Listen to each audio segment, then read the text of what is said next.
Mobile और television के युग में लोग व्यस्त हो गए। किस्से और कहानियाँ तो जाने कहाँ खो गए। व्यस्त दिनचर्या में हम कुछ पल चुराएंगे। मैं अभिरव और मैं गर्वित। आज भूली भुलसी कहानियों में से आपको एक कहानी सुनाएंगे जिसका शीर्षक है झूठ कभी ना बोलना। बाजार में खूब भीड़ थी। किसान, दुकानदार, व्यापारी सब थे। ढेर सारी बैलगाड़ियाँ, घोड़ा गाड़ियाँ, ऊंट गाड़ियाँ सब थी वहाँ। राजा भी आने वाले थे। अस्तबल में एक घोड़े के छोटे बच्चे ने जन्म लिया। वह उठकर चलने की कोशिश करने लगा और जैसे ही उसने चलना सीखा वह अस्तबल से बाहर भागा। लेकिन वहाँ की भीड़ देखकर वह घबरा गया। वहाँ इतना शोर शराबा था कि वह डर कर एक गाय और बैल के बीच जाकर छिप गया। घोड़े का मालिक उसे ढूंढते हुए वहाँ आया। उसने देखा कि घोड़े का छोटा सा बच्चा गाय बैल के बीच में खड़ा है। उसने उसे पकड़ने के लिए हाथ बढ़ाया, लेकिन तभी गाय का मालिक वहाँ आया और बोला, यह तुम क्या कर रहे हो? इसे कहाँ ले जा रहे हो? यह मेरा है। घोड़े वाला बोला, क्या कह रहे हो? यह तो घोड़े का बच्चा है। मेरे घोड़े का बच्चा है या? नहीं, यह मेरी गाय का बच्चा है। देखो कितनी प्यार से उसके पास खड़ा है। गाय का मालिक। दोनों में झगड़ा होने लगा। तभी राजा वहाँ आया। घोड़े का मालिक, गाय का मालिक दोनों राजा के पास गए और अपनी अपनी बात बताई। राजा ने दोनों की बात सुनकर कहा, क्योंकि यह बच्चा अपने आप को गाय और बैल के बीच में सुरक्षित महसूस कर रहा है, इसलिए वही उसके माता पिता है। राजा की आज्ञा घोड़े वाले को माननी पड़ी और उसने बच्चा गाय वाले को दे दिया। कुछ दिन बाद राजा अपनी बग्घी में सवार कहीं जा रहे थे। उन्होंने देखा कि एक व्यक्ति सड़क पर मछली का जाल बिछाए बैठा हुआ था। उन्हें लगा कि वह कोई पागल व्यक्ति ही होगा। उन्होंने सड़क के किनारे अपनी बग्घी रुकवाई और उस आदमी को अपने पास में बुलाया और पूछा, यह क्या कर रहे हो? सड़क के बीच में जाल क्यों बिछाया हुआ है?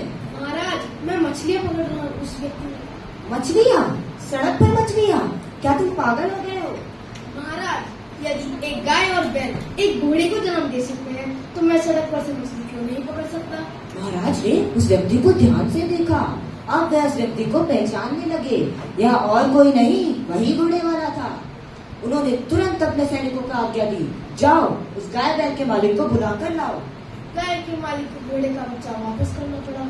उसे झूठ बोलने की सजा भी दी गई। उसे उस दिन से 1 महीने तक अपनी गाय का ताजा दूध घोड़े वाले के घर पहुंचाना पड़ा, वह भी बिल्कुल मुफ्त। इस कहानी से हमें क्या शिक्षा मिलती है? इस कहानी से हमें यह शिक्षा मिलती है कि जो झूठ बोलते हैं वह उन्हें अंदर से कमजोर बनाता है और जो सच बोलते हैं वह उन्हें अंदर से ताकतवर बनाता है। धन्यवाद।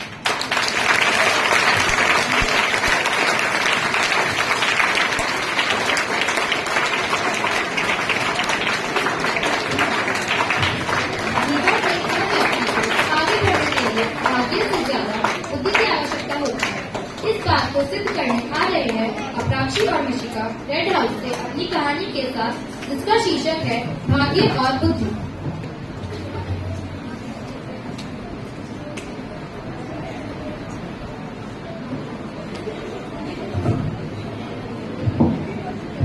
नमस्कार। गाँव जाती हूँ तो दादी बातें बताती है और नानी उन्हीं बातों से कहानियाँ बनाती है। तो मैं मिशिका कक्षा 7वीं अ की छात्रा और मैं अपराक्षी कक्षा 8वीं ब की छात्रा सुना रहे हैं दादी और नानी से सुनी एक रोचक कहानी जिसका शीर्षक है भाग्य और बुद्धि का मुकाबला। एक दिन भाग्य और बुद्धि की मुलाकात हो गई। वह दोनों बातें करने लगे। बातें करते करते उनमें बहस छिड़ गई। मैं बड़ा हूँ, अगर मैं साथ न दूँ तो इंसान कुछ नहीं कर सकता। मैं जिसका साथ देता हूँ उसकी जिंदगी बदल जाती है, उसके पास बुद्धि हो या न हो। मेरे बिना किसी का काम नहीं चलता। बुद्धि न हो तो केवल भाग्य से कुछ नहीं बनता। आखिर उन दोनों ने फैसला किया कि खाली बहस करने की बजाय अपनी अपनी शक्ति का प्रयोग करके देख लेते हैं, पता लग जाएगा कि कौन बड़ा है। वे दोनों एक किसान के पास गए। किसान गरीब था, अपनी कुटिया के बाहर बैठा अपनी किस्मत को कोस रहा था। तभी भाग्य ने कहा, अरे देखो, इस किसान के पास तो बुद्धि ही नहीं है।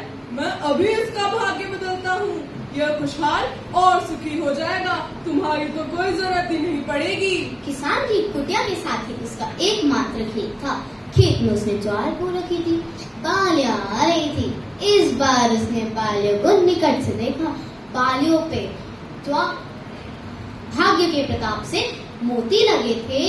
किसान ने अपना सर पीटते हुए कहा, हे राम, सत्यानाश हो गया।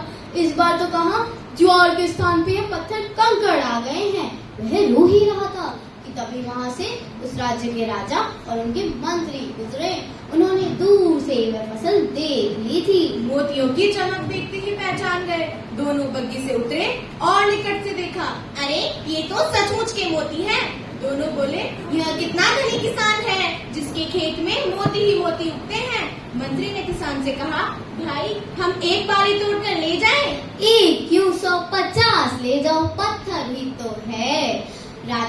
राजा ने मंत्री को कोनी मार के कहा, देखो कितना विनम्र है ये, मोतियों को पत्थर कह रहा है।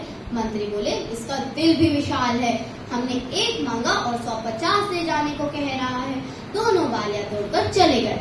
बाद में राजा ने बालियों को हाथ में तोड़ते हुए कहा, मंत्री, हम राजकुमारी के लिए योग्य वर ढूंढ रहे थे ना, दूर क्यों जाना। यह किसान जवान है, धनी है और इसका दिल भी विशाल है। तुम्हारा क्या ख्याल है मंत्री? महाराज, आपने तो मेरे मुंह की बात छीन ली। मंत्री बग्गी से उतरा और किसान के हाथ पर एक अशर्फी रखकर बोला, युवक, हम तुम्हारा विवाह राजकुमारी से तय कर रहे हैं। किसान घबराया, नहीं मालिक, मैं एक निर्धन किसान। और मंत्री समझा कि विनम्रता के कारण ही वह ऐसा कह रहा है। उसने उसकी पीठ थपथपाकर उसे चुप करा दिया। राजा के जाने के बाद किसान ने गांव वालों को बताया कि उसका विवाह राजकुमार से तय हुआ है। सब हंसे। एक ने कहा, अरे बेवकूफ, यह शायद तुझे मरवाने की चाल है। हम तो तेरे साथ नहीं चलेंगे, कहीं हम भी न मारे जाएं। अकेले ही अपनी बारात ले जाइयो। किसान को अकेले ही जाना पड़ा। राजा ने इसका बुरा नहीं माना। मंत्री ने उसे अपने घर ठहराया, वहीं से उसकी बारात निकाली और धूमधाम से राजकुमारी से उसका विवाह हो गया। शादी हो जाने के बाद राजा ने दामाद को महल का ही एक भाग दे दिया था। राजा का कोई पुत्र नहीं था, अतः वह दामाद को अपने पास ही रखना चाहता था ताकि राज सिंहासन भी बाद में उसे सौंप सके। राज परिवार की परंपरा के अनुसार राजकुमारी को सज धज कर वधु के वेश में रात को अपने पति कक्ष में खाना लेकर जाना था। किसान ने इतनी सुंदरता से सजी हुई और आभूषणों से लदी हुई कन्या अपने सपने में भी नहीं देखी थी। उसके मूर्ख दिमाग को उसकी दादी की बताई हुई कहानी याद आई, जिसमें एक राक्षसी कन्या का रूप लेकर उसके पति को खा जाती है। इसने सोचा कि यह भी कोई राक्षसी है जो उसे खाने आई है। वह उठा और चिल्लाता हुआ राक्षसी को धक्का दे नदी में कूद गया। उसने सोचा कि राक्षसी के पति होने से अच्छा है मर जाना। राजकुमारी के अपमान की बात जान राजा आग बबूला हो गया। राजा के सिपाहियों ने किसान दूल्हे को डूबने से पहले बचा तो लिया था, लेकिन उधर राजा ने आदेश जारी कर दिया कि अगले ही दिन उसे मृत्युदंड दिया जाएगा। तभी बुद्धि ने भाग्य से कहा, तेरा भाग्यवान तो बुद्धि के बिना मर जाना था। अब देख मैं क्या करती हूँ। इतना कह बुद्धि ने किसान में प्रवेश किया। अगले दिन जब किसान को राजा के सामने पेश किया गया तब वह बोला, नरेश, आप मुझे किस अपराध में मृत्युदंड दे रहे हैं? मेरी कुल मान्यता है कि वर और वधु की शादी के पश्चात अगर कोई इंसान जब नदी में डूब मरे तो वह वधु के लिए अच्छा संकेत नहीं होता। जब मेरी पत्नी मेरे कक्ष में आई तो मुझे नदी से बचाओ बचाओ की आवाज सुनाई दी। आप मुझे कोई भी दंड दे, मैं अपनी रानी के लिए कुछ भी करूँगा। उसकी बात सुन राजा ने उसे गले से लगा लिया।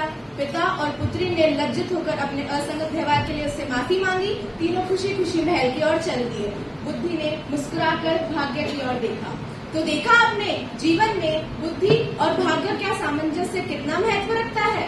तो इस कहानी से हमें यह शिक्षा मिलती है कि जीवन में सफलता के लिए भाग्य और बुद्धि दोनों का मेल जरूरी है। धन्यवाद।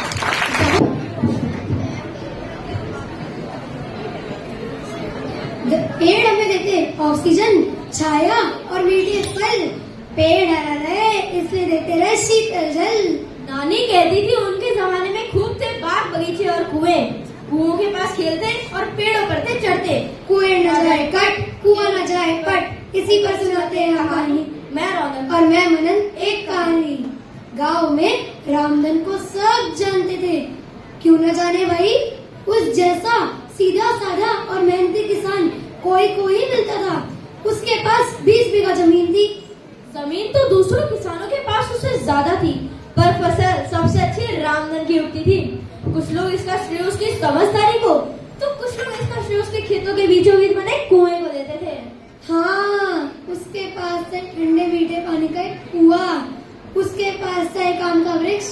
रामधन इसी कुएं के पानी से सिंचाई करता था और पीने के लिए भी दे देता था। रामधन कभी किसी को मना नहीं करता था, लेकिन अगर कोई उसके आम के वृक्ष से फल तोड़ता था तो वह उसे बहुत डांटता था। समय के साथ साथ रामधन बूढ़ा हो गया। रामधन के 2 बेटे थे, श्यामधन और राजधन। दोनों जवान हो गए थे। उन्होंने खेत संभाल लिया। रामधन के चले जाने के बाद दोनों कुछ दिन तो साथ रहे, फिर दोनों में मनमुटाव हो गया। दोनों ने अलग अलग रहने का और खेत बंटवाने का फैसला किया। पटवारी को बुलाकर जमीन नपवाई गई।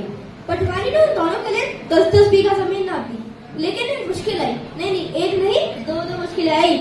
मुश्किल यह थी कि कुआं और आम का वृक्ष खेत के एकदम बीचों बीच में आ रहे थे।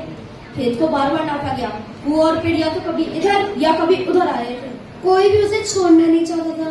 कुछ बुजुर्गों ने बीच में पड़कर यह फैसला किया कि कुएं और आम का वृक्ष का आधा नहीं, दोनों भाई कुएं से आधा पानी लेंगे और अपने अपने हिस्से में सिंचाई करेंगे और आम के वृक्ष से आधे फल बांट लेंगे। कुछ दिन तक तो शांति रही, पर फिर दोनों में झगड़े होने लगे। दोनों एक दूसरे पर या तो ज्यादा फल तोड़ने का या ज्यादा पानी लेकर सिंचाई करने का आरोप लगाने लगे। झगड़ा इतना बढ़ गया कि दोनों ने कुएं को काटने का और पेड़ को काटकर उसकी लकड़ियां आधी आधी कर लेने का फैसला किया। गांव के लोगों को पता चला तो सभी दुखी हो गए। उन्हें रामधन की याद आ गई। रामधन को अपने इस कुएं और पेड़ से कितना लगाव था। दोनों को खत्म करना कितना गलत है। गांव के कुछ लोग दोनों भाइयों को समझाने लगे। तभी एक ग्रामीण उनसे पूछा, क्या कुआं पाटने से पहले तुमने यह भी कभी सोचा है कि हमारे खेतों में सिंचाई कैसे होगी? हमारे पास तो कोई नहर भी नहीं है और बरसात का भी कोई भरोसा नहीं रहता। श्यामधन ने कहा, मैंने अपने हिस्से में नया कुआं खुदवाने का सोच लिया है। मैं भी अपने हिस्से में नया कुआं खुदवाऊंगा। राजधन ने कहा, चलो, दोनों भाई किसी एक बात पर तो सहमत हुए। एक ग्रामीण ने उनका मजाक उड़ाते हुए कहा। तभी उनका एक खेत पड़ोसी बोल पड़ा, मैं बरसों से इस कुएं और पेड़ को देखता आ रहा हूँ। मुझे इनसे लगाव हो गया है। इन्हें बचाने का एक उपाय है। इस पर से दोनों भाई अपना हाथ छोड़ दो और इसे पूरे गांव का मानकर पंचायत को सौंप दो। श्यामधन ने कहा, इस कुएं तक पहुंचने के लिए मेरी जमीन से रास्ता रहता है। मैं तो अपनी जमीन से किसी को नहीं जाने दूंगा। राजधन ने भी यही बात कही तो पहले वाला ग्रामीण फिर बोल पड़ा, लो, इस बात पर भी दोनों एक मत है। फिर वे खेत पड़ोसी फिर बोल पड़ा, दोनों भाई लोगों को रास्ता दे देंगे। उनके खेत के बीच में जितनी जमीन जाती है मैं अपने खेत से दोनों भाइयों को जमीन दे दूंगा। इस पर कोई नहीं बोला। कुछ पंच खड़े होकर बोले, श्यामधन और राजधन, तुम दोनों इस पर विचार कर आना। हम सब कल फिर आएंगे। हम सब तो यह चाहते हैं कि कुआं और आम का पेट बच जाए। तुम्हारे खेत पड़ोसी ने तो इसके लिए अपनी कीमती जमीन देने का भी वादा किया है। घर जाकर अपनी पत्नी और बच्चों को आज की सारी बात बताई।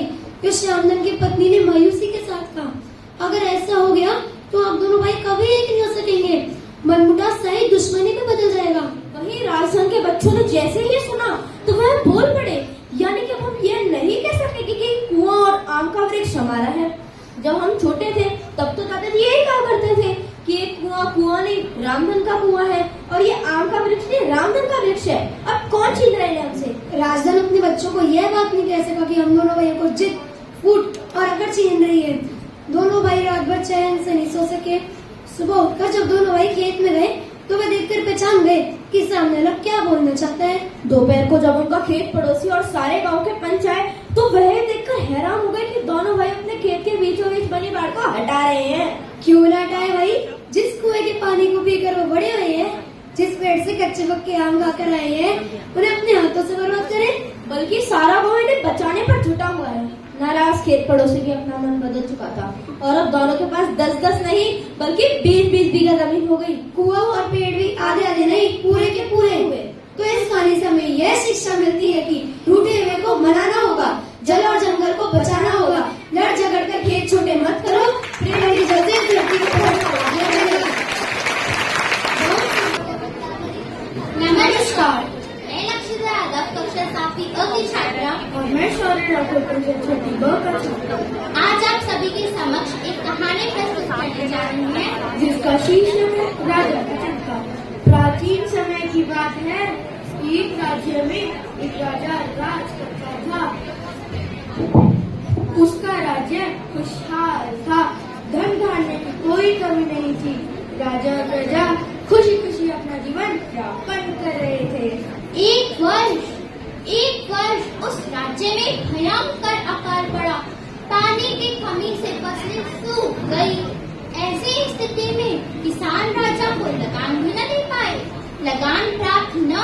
के कारण राजस्व में कमी आ गई और राजकोष खाली होने लगा। यह देख राजा चिंता में पड़ गया। वह हर समय सोचता रहता कि अब राज्य का खर्च कैसे चलेगा, राज्य का खर्च कैसे चलेगा। अकाल का समय निकल गया, स्थिति सामान्य हो गई, किंतु राजा के मन में चिंता घर कर गई। हर दिन वह यही सोचता रहता कि राज्य में पुनः अकाल पड़ गया तो क्या होगा। इसके अलावा अनेक चिंताएं उसे घेरने लगी, जैसे पड़ोसी राज्यों का भय, मंत्रियों का षड्यंत्र जैसे अनेक चिंताएं उसकी भूख, प्यास और रातों की नींद छीन ली। वह अपनी इस हालत से परेशान था, किंतु जब भी वह राजमहल के माली को देखता तो आश्चर्य में पड़ जाता। दिन भर मेहनत करने के बाद रूखी सूखी रोटी भी छक कर खाता और मजे से पेट के नीचे सोता। कई बार राजा को उसे जलन होने लगती। एक दिन राज दरबार में सिर्फ साधु पधारे। राजा ने अपनी समस्या साधु को बताई और समस्या का सुझाव मांगा। साधु राजा की समस्या अच्छी तरह समझ गए। वे बोले, राजन, तुम्हारी चिंता की जड़ राजपाट है। अपना राजपाट पुत्र को देकर चिंता मुक्त हो जाओ। इस पर राजा बोले, गुरुवर, मेरा पुत्र मात्र 5 वर्ष का है, वह अबोध बालक राजपाट कैसे संभालेगा। तो फिर साधु बोले, तुम अपनी चिंता का भार मुझे सौंप दो। राजा तैयार हो गया और उसने अपना राजपाट साधु को सौंप दिया। इसके बाद साधु ने पूछा, अब तुम क्या करोगे। इस पर राजा बोले, मैं कोई व्यवसाय कर लूंगा। व्यवसाय कर लोगे, परंतु धन की व्यवस्था कैसे करोगे। अब तो राजपाट मेरा है, राजकोष के धन पर भी मेरा अधिकार है। तो मैं कोई नौकरी कर लूंगा। ये ठीक है, लेकिन यदि तुम्हें नौकरी ही करनी है तो कहीं और जाने की आवश्यकता नहीं है, यही नौकरी कर लो। मैं तो साधु हूँ, मैं अपनी कुटिया में ही रहूंगा। राजमहल में ही रहकर मेरी ओर से तुम ही राजपाट संभालना। राजा ने साधु की बात मान ली और साधु की नौकरी करते हुए राजपाट संभालने लगा। साधु अपनी कुटिया में चले गए।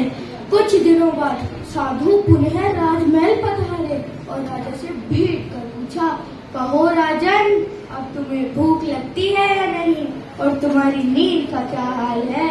गुरुवर, अब तो मैं खूब खाता हूँ और गहरी नींद सोता हूँ।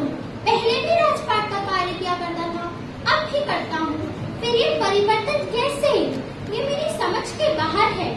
साधु मुस्कुराते हुए बोले, राजन, पहले तुमने काम को बोझ बना लिया था और उसी बोझ को हर समय अपने मानस पटल पर ढोया करते थे, किंतु राजपाट मुझे सौंपने के उपरांत तुम समस्त कार्य अपना कर्तव्य समझकर करते हो, इसीलिए चिंता मुक्त हो। इस कहानी से ये सीख मिलती है कि जीवन में जो भी कार्य करें अपना कर्तव्य समझ करें। न कि बोझ, यही चिंता से दूर रहने का तरीका है। धन्यवाद। अब तक सुनी